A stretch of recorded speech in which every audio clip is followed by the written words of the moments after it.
இன்றே டவுன்லோட் செய்து உங்கள் ஃபேவரட் ஷோக்களை என்ஜாய் பண்ணுங்க. ரொம்ப சிம்பிளான எளிமையான ஒரு கேள்வி. நீங்கள் எப்படியெல்லாம் உங்களுடைய மருமகளை அடக்கி ஆள்கிறீர்கள்?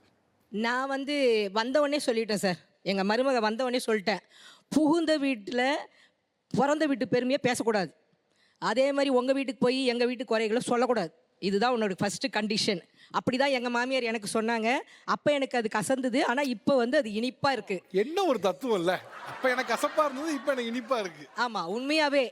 அடுத்தது, இந்த எழுந்து காலையில் தண்ணி தெளித்து கோலம் போடணும். இல்லை மாமி, எங்கள் வீட்டில் நான் அப்பார்ட்மெண்ட்டில் இருந்தேன்னு என் மருமக சொன்னான், பார்த்து கற்றுக்கோ அப்படின்னு. நான் உலக சாதனை கோலத்தில். அப்போ நீ இப்போ போட கற்றுக்கோண்ண, இன்னும் 2 வருஷத்தில் அவளும் உலக சாதனை கண்டிப்பாக புரிவா. அந்த அளவுக்கு இப்போ கோலம் போடுறீங்க. ஆமாம், சமையல் அப்படிதான். எங்கள் வீட்டில் நாங்கள் 1 கிளாஸ் தான் பண்ணுவோம், நாங்கள் 3 பேர் தான் அப்படின்னா. இன்னைக்கு 10 பேர் செய்யணும் அப்படின்னா கூட என் மருமக செய்யறா. காரணம், வந்தவுடனே கண்டிஷனோட நான் சொல்லிட்டேன். கொஞ்சம் கசப்பாக தான் இருந்தது, பல விஷயங்கள்லாம் வந்தது தான். ஆனால் இன்னைக்கு அவ அதான் சொல்றேனே, உலக சாதனை பண்ணுவா. கலர் கோலத்தில் அவ்வளோ சிறப்பாக பண்றா. சமையல் இன்னைக்கு அவளை அடிச்சுக்கிறதுக்கு ஆளே இல்லை, என்னையே மிஞ்சிட்டா. இதுக்கு எல்லா கிரெடிட் காரணம் நீங்க தான். கண்டிப்பா நான் தான். இது எப்படி அவங்க கிரெடிட்னு சொல்றாங்க? சமையல் பண்றது கோலம் போடுறது தான் இன்னைக்கு கிரெடிட்டா? 2025ல நம்ம உட்கார்ந்துட்டு இருக்கோம். எப்படி அவங்க சொல்லலாம் அது கிரெடிட்? பெருமை தான் சார், எனக்கு அது பெருமையா இருக்கு. என் குடும்பம் நான் என் குடும்பத்தை கோயில் மாதிரி கொண்டு வந்தேன். நீங்க அவங்க சொல்ற தாற்பயத்தை புரிஞ்சுக்கல. அவங்க என்ன சொல்ல வராங்கன்னா, 2020ல இருக்கும், இன்னும் வீட்டு வேலைகள், இந்த அடுப்படி வேலைகள் செய்யறது இருக்குல்ல, அதையா பெருமையா பேசணும். இப்ப நீங்க ஒண்ணும் இல்ல, என் மருமகன் வீட்டுக்கு வரும்போது ஐஏஎஸ் படிக்கணும்னு குறிக்கோட வந்தா, நான் அவளுக்கு சப்போர்ட் பண்ணேன், இன்னைக்கு ஒரு ஐஏஎஸ் ஆவா அப்படின்னா அது ஒரு பெருமை.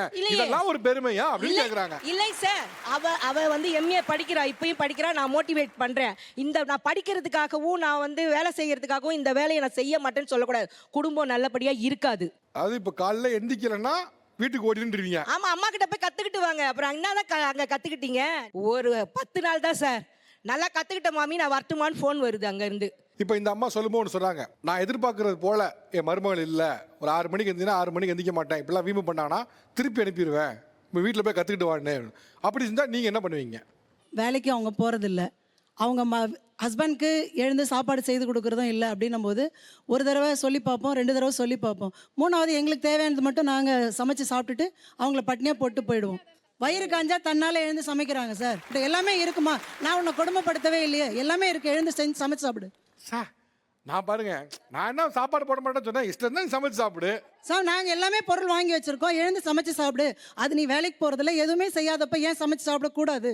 Okay, valid point. ஓகே, வேற இப்போ இந்த அம்மா சொல்ற மாதிரி தான் கேட்குறேன், வேற என்ன தண்டனை நீங்கள் கொடுப்பீர்கள்?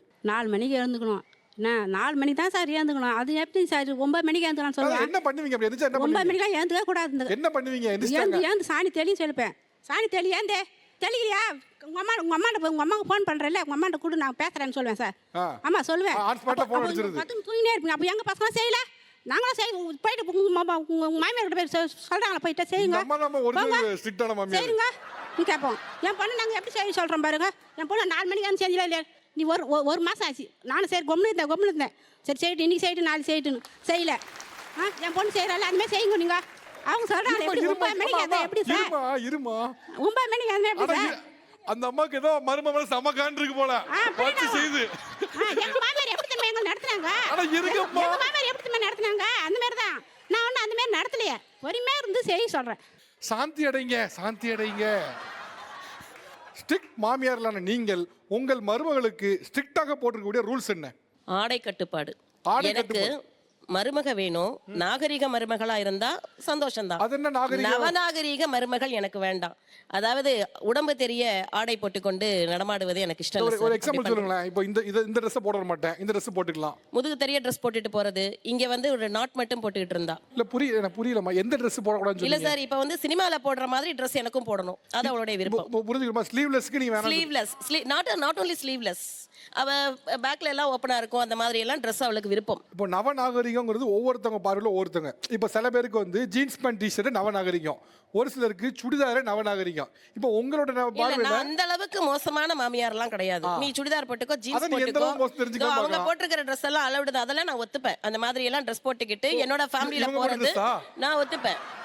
ஆனா உடம்பு தெரிய துணி போடாத, உடம்பு தெரிய துணி போடுறது தவறு, அது நான் சொல்லியிருக்கேன். இப்போ நான் புரிஞ்சுக்கிறேன். இப்போ இந்த கிராப் டாப் போடக்கூடாதுங்கிறீங்க. கிராப் டாப், இடையில இடுப்பு தெரியற மாதிரி ட்ரெஸ் போடுறது, அந்த முதுகு ஃபுல்லா ஓப்பனா இருக்கும், அந்த பொண்ணு போடுறது, உடம்பு தெரியாம போடு. இடம் பொருள் ஏவல் பார்த்து ட்ரெஸ் போடணும் ஒரு காமனா வைக்கிறீங்க, ரைட்டா?